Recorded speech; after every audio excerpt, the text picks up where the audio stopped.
Today in Chloe's inbox. Dear DJ Chloe, hindi ko alam kung paanong isang kwento ng panganganak ay pwedeng maging simula ng pagkawala ng respeto. Hindi lang sa katawan ko, kundi sa pagkatao ko. Pakitago niyo na lang po ako sa pangalang Cecil. Just recently, nanganak ako sa second child namin. Cesarean. And you know how difficult that is. Yung tipong kahit simpleng pag-upo, parang hinihiwa ka ulit. Yung bawat tawa, bawat ubo, may kasamang sakit. Yung pagbuhat, paglakad, pag-akyat ng hagdan, ay lahat may risk. Pero Chloe, halos pag-uwi ko palang galing ospital. Parang wala lang. Parang hindi ako kakagaling lang sa isang major surgery. Pagdating ko sa bahay, ang bungad ng asawa ko habang kumakain ay, "Pakuha nga ng patis." Hindi man lang niya ako tinanong kung okay ako. Walang, "Kumusta? Masakit pa ba?" Wala ring, "Gusto mo ba ng tubig?" Walang, "Kumusta na yung sugat mo?" Ang importante ay yung sausawan niyang patis. Sobrang sakit sa dibdib. Habang nilalakad ko papunta sa kusina, hawak-hawak ang tiyan ko. Iniisip ko, ganito ba talaga? Ganito ba ang kapalit ng pagkakabiyak ng katawan ko, ng tiyan ko, para dalhin ang anak namin sa mundo? Walakala ko pagod lang siya, baka overwhelmed, baka nag-a-adjust lang kami pareho. Pero araw-araw, unti-unti kong nare-realize, ay wala pala siyang balak mag-adjust. Nasa akin lahat. Pagbe-breastfeed, pagpapaligo sa baby, pagpapatulog, paggising sa hating gabi. Kahit sa panganay naming 4 years old, ako pa rin ang full-time na nanay. Wala man lang isang gabi na nagsabi siyang, "Pahinga ka muna. Ako na muna to. Ako muna magpupuyat ngayong gabi para makatulog ka." At habang ako, sumisigaw ang sugat ng katawan ko sa sakit at pagod, siya naman, lumalabas. Ganun pa rin. Inuman, gala, rides ng motor, barkada. Bumalik na naman sa pambababae. Nakikita ko yung notifications yung messages. May mga babae siyang tinetext, tinatawagan. Minsan habang ako mismo ay nagpapalit ng diaper ng baby namin. And you know, I just kept silent. I kept silent not because I was okay with it. Kahit sino hindi magiging okay sa ganon. I was healing from surgery. I was battling sleep deprivation, drowning in postpartum blues or hormones, and trying to be a mother to 2 helpless children. Every day, I would ask myself, is this the kind of relationship I want my children to grow up watching? Na ang babae ay tagapagsilbi kahit sugatan, kahit pagod, kahit binabastos. Na ang lalaki ay pwedeng umalis ng bahay kahit kailan. Basta mag-iwan lang ng pambili ng grocery kahit kulang-kulang. You know what, Chloe, I waited. I waited not for him to change because deep down, alam ko namang hindi siya magbabago. I know he wouldn't. I waited for myself to heal enough to be able to stand again And yes, I counted the days. Bawat buwan, sinasabi ko sa sarili ko, pag naka 6 months na si baby, lalaban na ako. Aalis na ako.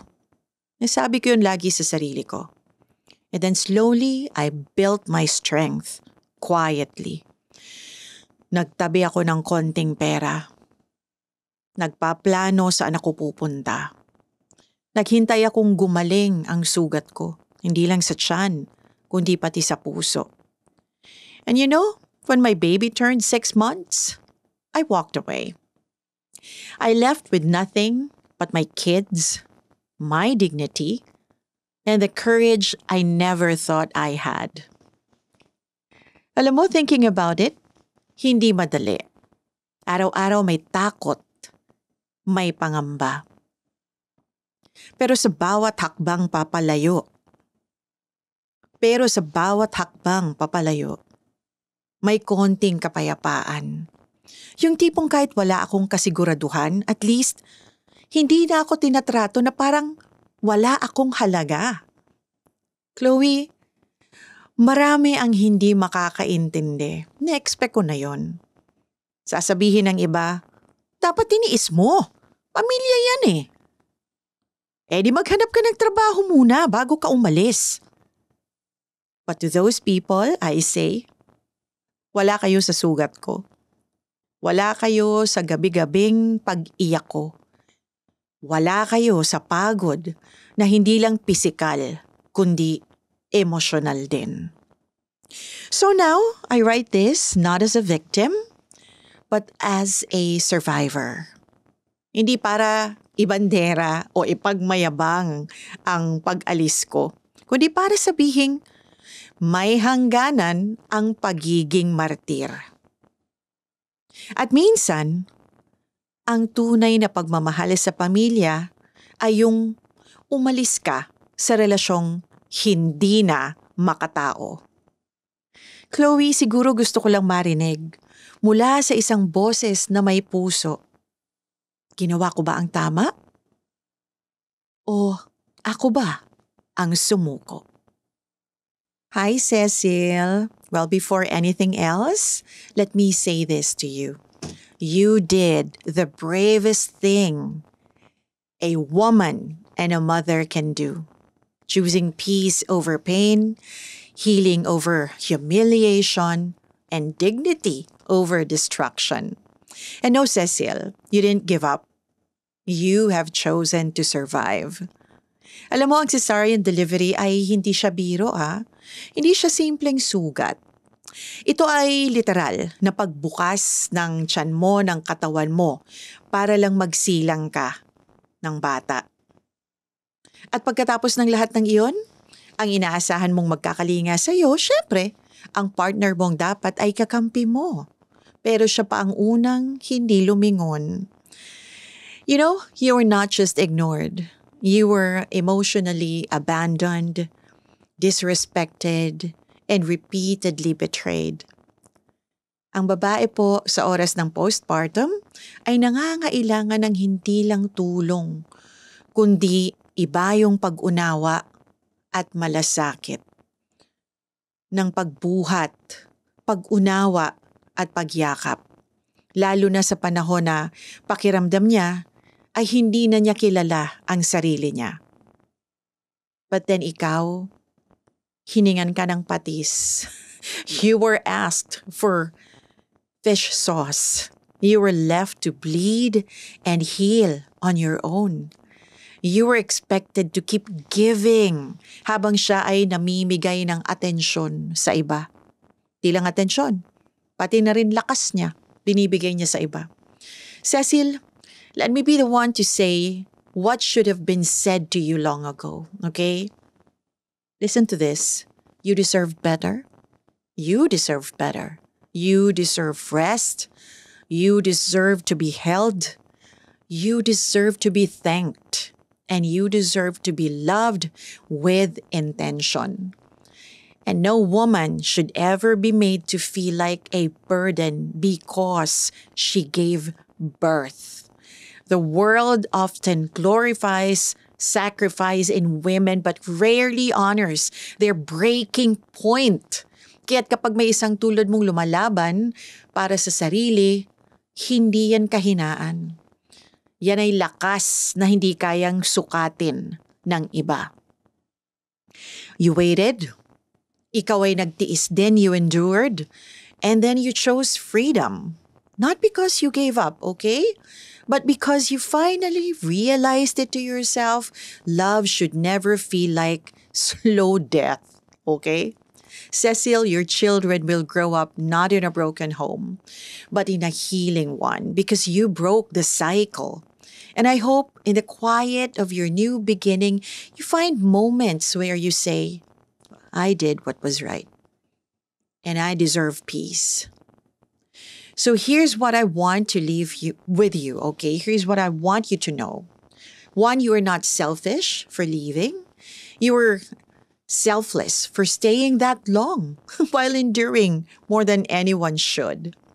Hindi ka mahina, you're not weak for walking away. You were the strongest when you decided not to raise your children in the image of pain. You are not broken. You are rebuilding day by day. And that is power. So to every woman listening who's in the same position, baka ikaw ay nasa ganitong kalagayan ngayon, this isn't just Cecil's story. This is the story of so many mothers who are tired, silenced, and hurting in quiet corners. To you, Cecil, and to all of them, you are seen, you are heard, you are strong, and yes, you did the right thing.